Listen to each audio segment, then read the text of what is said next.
The Runaway Wok by Ying Chang Compestein.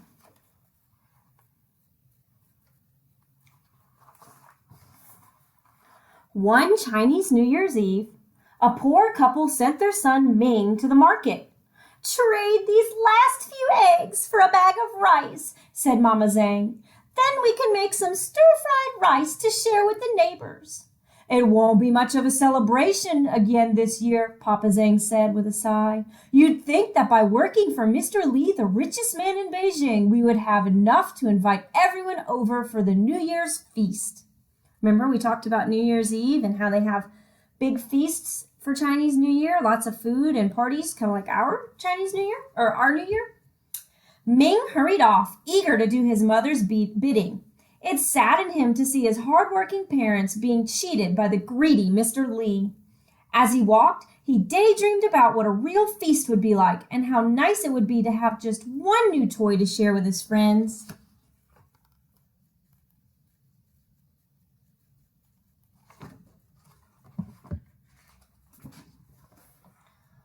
A small old man stopped Ming near the market. "Hello, son. I see you have some eggs there. I will trade you this wok for them." Do you know what a wok is? It's a little bowl like that. It's actually a big bowl. "No," said Ming. "I need rice. Besides, your wok is rusted and has no handle." Just then the wok sang out, "Boy, boy, trade for me. I am more than what you see." Can you sing that with me? "Boy, boy, trade for me. I am more than what you see." Very good. Ming had never heard a wok sing. He thought, "This wok is magic. If I can sing, it must be able to do other amazing things." So he made the trade. The old man sauntered off, chuckling happily to himself. I don't think Ming's mom is going to be very happy. That was not what she told him to do. Ming's mother was not happy. "Why did you trade for this battered old wok? What are we going to cook in it?" Before Ming could answer, the wok sang out, "Mother, make me shine so bright, and you shall have food to share tonight." "See, Mama," said Ming, "it's a special wok. Let's do what it says," said Papa Zhang. "We're all hungry." So Mama Zhang washed and polished the wok until it sparkled, and she set it on the table. To their surprise, it rolled off the table and out the door. "Where are you going?" cried Mama Zhang. "Skippity-hoppity-ho, to the rich man's wife I go." Can you sing that with me? "Skippity-hoppity-ho, to the rich man's wife I go," sang the wok, and it briskly hopped down the road. Can you stand up and hop for me? Can you hop, hop, hop, hop, hop? Good job. Have a seat so you can see the pictures.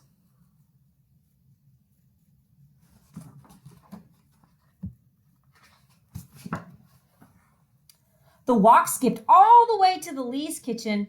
Miss Lee was overseeing the servants prepare the New Year's feast for her family. The Lees never shared their food with anyone. The wok plopped down on the counter. "Where did this come from?" asked Miss Lee. No one knew. "We'll put it to good use," she ordered. "It'll make a nice serving bowl." So the servants put in the wok festive stir-fried rice, pork dumplings, kung pao chicken, steamed buns, and walnut shrimp. There was still room for more. They added long-life noodles, ginger fish, and rice cakes. Yet there was still room for more. "Keep filling it," cried Miss Lee. "I must go change for the party." That is a lot of food, and some of that food we talked about, like long-life noodles, something that they use as a tradition for their Chinese New Year, and how maybe we have traditional food that we make for our New Year. No sooner had the servants set the last bit of food in the wok than it jumped out the window. "Skippity-hoppity-ho, to the poor man's house I go." Can you sing that with me?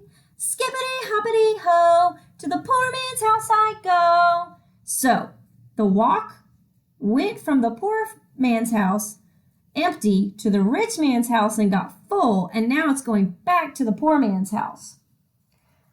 The wok trotted down the road, brimming with delicious food. Oh, that makes me hungry.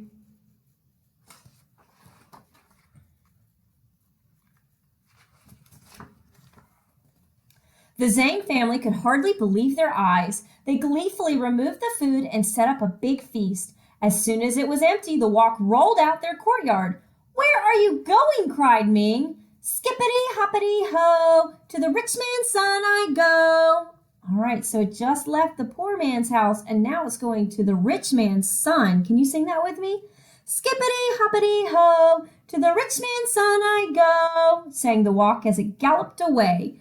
Can you gallop? Can you stand up and kind of gallop like a horsey? Good job. All right, now have a seat so you can see your pictures.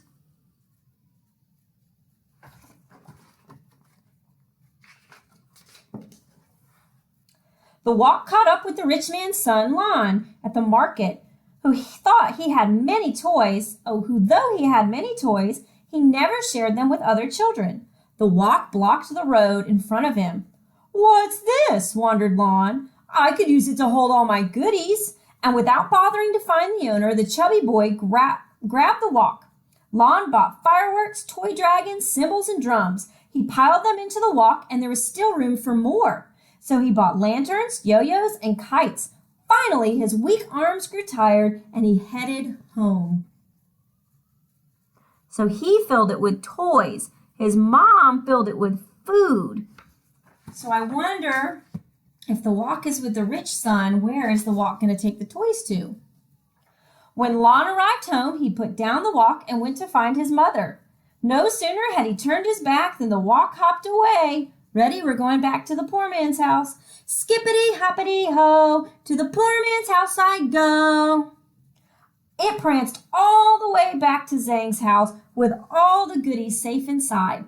Ming bounced with joy as he emptied the wok. "There are enough toys here for all my friends," he exclaimed.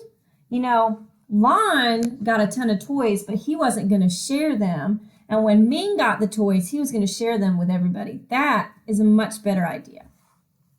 The wok rolled over to the door and out of the courtyard once again. "Where are you going?" called Mr. Zhang. Where do you think he's going? The rich man's house. Let's sing it together. "Skippity-hoppity-ho, to the rich man's house I go," sang the wok as it spun down the road.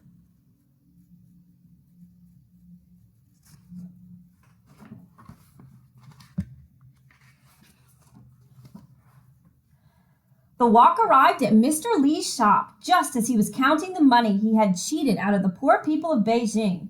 It leaped through the window and landed on the counter in front of him. "Well, here's a nice pot to hold my money." Mr. Li put handful after handful of gold coins into the wok, and there was still room for more. He dragged out a bag from under his counter and dumped all the coins into it. That's a lot of money.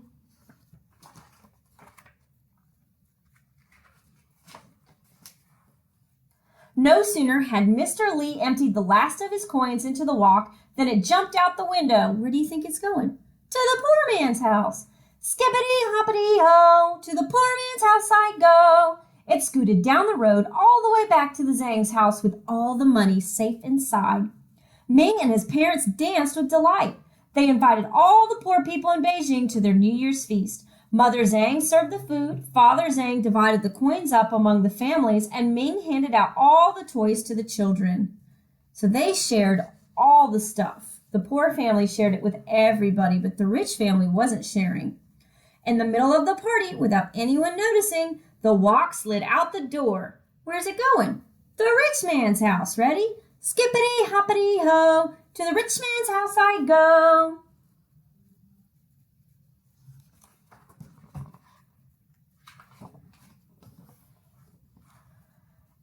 It hopped to the Li house where the father and mother and their spoiled son were weeping and wailing and blaming each other for their misfortunes. When they saw the wok, they jumped up. "There's the wok that took all our food," cried Miss Li. "And my toys," whined the boy. "I'll break it for stealing our gold," vowed Mr. Li. The wok sang out, "I dare you three to try to catch me."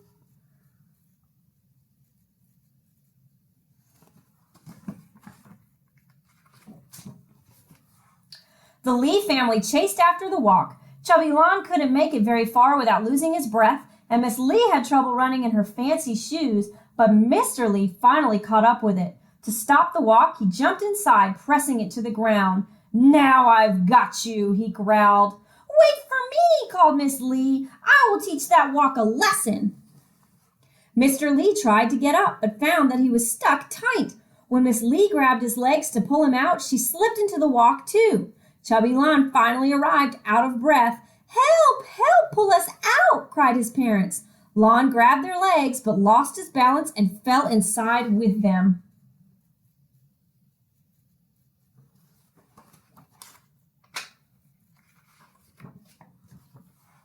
"Skippity-hoppity-ho, to a faraway place I'll go," sang the walk as it tumbled down the road with the Lee family inside, legs waving in the air.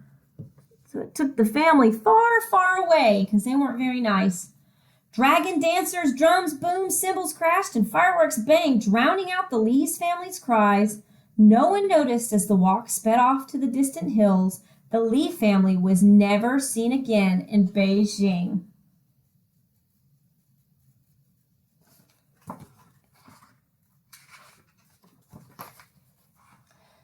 As for the Zhang family, they opened a shop selling woks of all different sizes and styles. Every year they hosted a glorious New Year's feast for all their friends and family, and to think that it all started with a rusted wok with no handle.